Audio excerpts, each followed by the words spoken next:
कहानियों का सिलसिला अभी थमा नहीं है। कहानियों का सिलसिला अभी जारी है। मैं अधूरी हूँ। आज रात का खाना मेरे घर पर है काका। पिताजी ने कहा, आपको कह दूँ। काका कहते हैं, ठीक है बिटिया, हम आएंगे। करीब 1 घंटे बाद चरणजीत घर आया। तब तक खाना तैयार हो गया था। अरे किधर है तू? पिताजी की आवाज़। खाना लगा दे, चरणजीत आया है। पिताजी पूछते हैं, क्यों बेटा, पापा नहीं आए? चरणजीत कहता है, वो सो गए हैं चाचा। चरणजीत फिर कहता है, माँ थोड़ी देर में आएगी। फिर पिताजी पूछते हैं, थोड़ी खीर और दो, पूरी और दे दे। चरणजीत कहता है, नहीं चाचा, अब बस। पिताजी कहते हैं, बस इतने में क्या होगा, खा भी, अभी तो तू नौजवान है। चरणजीत की माँ काकी भी आती है और हम सभी भोजन करके सोने चले जाते हैं। आज से 6 दिन बाद दशहरा शुरू होने वाला है। गांव के कमेटी वाले 2 महीने पहले से ही चंदा इकट्ठा कर रहे हैं। मेरे गांव में दशहरा भी बड़े धूमधाम से मनाया जाता है।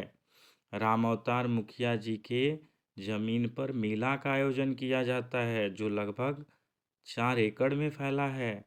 पंडाल बनाने के लिए कारीगर बाहर से बुलाए जाते हैं। पिछली बार दिल्ली से बुलाए गए थे और इस बार बनारस से बुलाए गए हैं। मेरे घर पर भी नवरात्रि का त्यौहार मनाया जाता है और मैं भी नवरात्रि का व्रत करती हूँ। पर दुख की बात यह है कि किशोरी चाची के घर पर शोक का माहौल है, क्योंकि बीते सावन महीने में चाची का जवान लड़का गांव के पोखर में डूबकर मर गया, जिसके लिए जाने कितने तप किए। चाची का एक ही लड़का था, वो भी ईश्वर ने छीन लिया। वह बेचारी रोती रहती है और कभी कभी पोखर के पास भी जाया करती है। अब तो लोग भी उस पोखर से डरने लगे हैं और उसे भूतिया पोखर कहकर पुकारने लगे हैं। नौमी के सामान के लिए पिताजी कल गांव के बाजार जाएंगे, क्योंकि कल मंगलवार है और इस दिन बाजार लगती है गांव की। मैं सामान की पर्ची बना रही हूँ। 4 कलश, गंगा जल, गेहूं की बालियां, हवन के लिए नारियल और शकील, 5 चुनरी, पंचमेवा, 5 तरह के फल, सेब, संतरा, केला, अनार, नाशपाती, 5 पान पत्ता, लिखना नहीं भूलना, और कसैली, गाय का गोबर। रावण के 10 सिरों के प्रतीक के रूप में 10 छोटी थेपड़ियाँ या उपले। पिताजी मैंने लिख दिए हैं। बिटिया ध्यान से, कोई सामान छूटे नहीं। अक्षत, रोली, हल्दी, चंदन, कलावा, पुष्प, धूप और दीप। पिताजी मैंने लिस्ट में लिख दिया है। बेटी नैवेद्य, तिल, कपूर, लौंग, समी के पत्ते या अपराजिता के फूल भी लिख देना।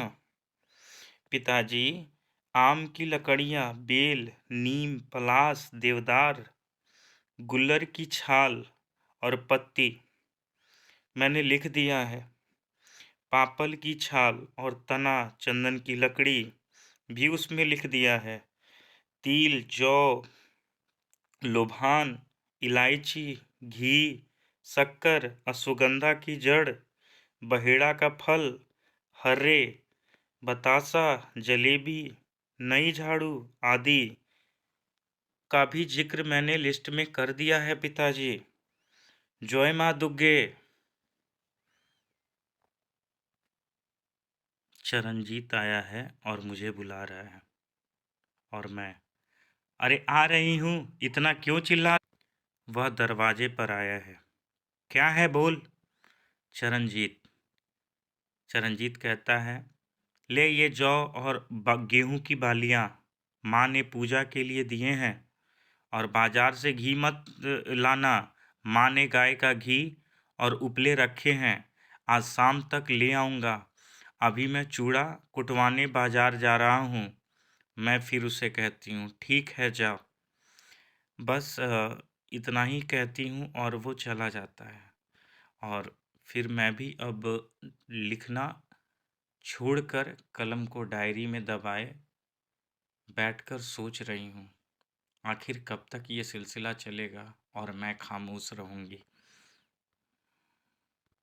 क्योंकि कुछ कहने की हिम्मत तो हो नहीं रही है।